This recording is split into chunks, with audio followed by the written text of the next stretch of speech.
All right, well, here we are in the Spartan Stadium press box in East Lansing, Michigan, where a little while ago we witnessed not one of the better efforts from the Hoosiers this season. They came away with a 55-3 loss. Uh, the lone score was a field goal early in the second quarter, and it proved to be pretty inconsequential. They were already down by 17 when that happened, and they never scored again. Never even came that close. Had a couple of drives fairly deep into Michigan State territory. One ended with an interception. One ended on a turnover on downs. So, and that basically sums up what kind of a day it was. I'm joined in the press box by Alex McCarthy. I'm Max McCombs for the IDS. And Alex, what do you think about what we saw today? I mean, really, before with games like Wisconsin, games like Wisconsin and Illinois, where the score wasn't really close at the end, and Indiana really got outplayed. They seem to at least go with them for a while, to play with them for a while.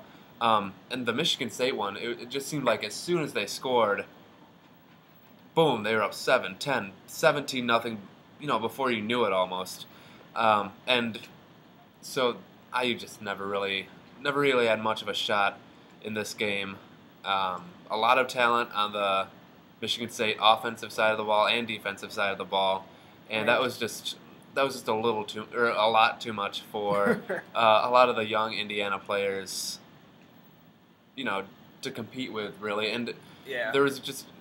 They struggled to execute well. They just kind of struggled on all fronts to keep up with Michigan State in this one. They were basically outmatched in every way possible. I mean, on offense, as I said, the drives I mentioned, the field goal, the interception in Michigan State territory, and the turnover on downs, those were about all of the remotely successful IU drives. Adam Pines punted 9 times today.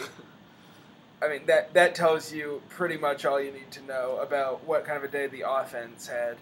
And the defense really didn't do anything either. Right, like you said, Adam Pines punted 9 times, and Michigan State kicked off 10 times. Exactly. So, I mean, those are just kind of telling of the days they had. They were putting in backups on the offensive line late in the second quarter. And I believe they took all of the seniors out. It was senior day here at Michigan State. They took all the seniors out by the third quarter, and they kept scoring. Yep. And I think, if I remember correctly, Kirk Cousins, the senior quarterback for Michigan State, who is as good as advertised from what I could tell, he had something like 180 or so yards after the first quarter, and was up well into 200 by halftime, and finished with 272. And as I said, he was among those players who came out early in the third quarter. His backup played pretty extensively, and they even had a third string guy in at quarterback, and the scores kept coming for Michigan State. Actually, IU had multiple quarterbacks as well. Trey Roberson had his worst day as a starter. There's really no two ways about it. He threw a pair of interceptions. He went 10 for 23. Only had 92 yards passing. It was just a rough day for him. The defense hadn't answered everything for him, it seemed. Of those passes, 9 catches were by Dre Muhammad, who had probably the best day of his career. He never really was a huge contributor to this team until this season, and then especially with injuries recently, just so much of the other receiving core, and of course the DeMarlo Belcher dismissal, he was asked to step up, and he has. Anything to take away from his performance that you might say? I mean, he has one game left in his career, but you think we're going to see more of him against Purdue? Yeah, definitely. You'll see a lot of Dre Muhammad, number 82, out there. Like you said, we saw him a little bit earlier in the season. He was the punt returner, who usually couldn't do a whole lot with it when he got that opportunity Didn't really to return have that punts. burst that you need in your punt returner. Right. So he got replaced, and we really haven't seen him with any kind of regularity since then. Just a play here and there. So it was good to see him get involved in the offense, and obviously he found he found that spot in the Michigan State defense where he could get open, and he did it, all day after the game. Trey said, yeah, or Trey Roberson, not to be confused with Dre, said his last names. Right, right. Yeah, Roberson said, yeah, he was just open all day, and I found him a number of times. So that slot position is really well suited to him. A small guy, a fairly quick guy, and like you were saying before the game, Kofi Hughes and Jamon Chester kind of spread the field out a little bit for Dre, and he was able to find some room there with a number of guys throwing.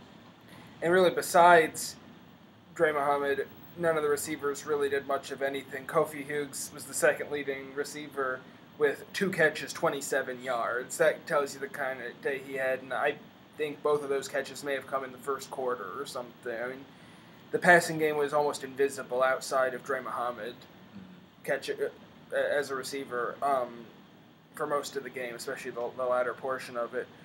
But as far as the quarterbacks go, because Roberson was having such a rough day, we saw Edward Wright Baker for the first time in quite a while today. He led the drive that ended in the turnover on downs, and he played a little bit more at the end. We also had a little guest appearance from Adam Follett, who I don't think we've seen much of in about 2 years, since he was backing up Ben Chappell when most of the other quarterbacks on this roster were still in high school. But we saw a little bit of him. I don't think you can read too much into that. But what do you think about Edward Wright Baker playing? Do you think there's a quarterback controversy again? I still think Trey's got to be the guy. I mean, I still think, based on what we've seen, that it's probably going to be Trey again next week. Just down that much, and with such an inability to move the ball today, I think Wilson just thought, for this game we should just, we need to stop the bleeding. Need to try something new. And Ed didn't really look that bad. They didn't, it was usually like a 3 and out or something like that. So we didn't get to see him for too prolonged a period of time, and they mostly used him on short passes, and they ran the ball a lot. So we didn't really get to see a lot of Ed really being used.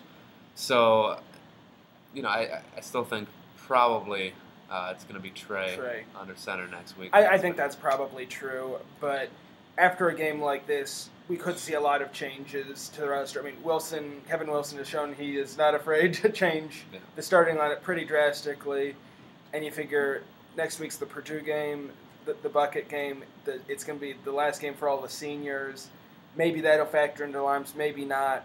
But either way, after a game like this, I think nobody's job is totally safe. And so we'll just have to see next week in the final game of the season, believe it or not. Already. But until then, I'm Max McCombs. This is Alex McCarthy.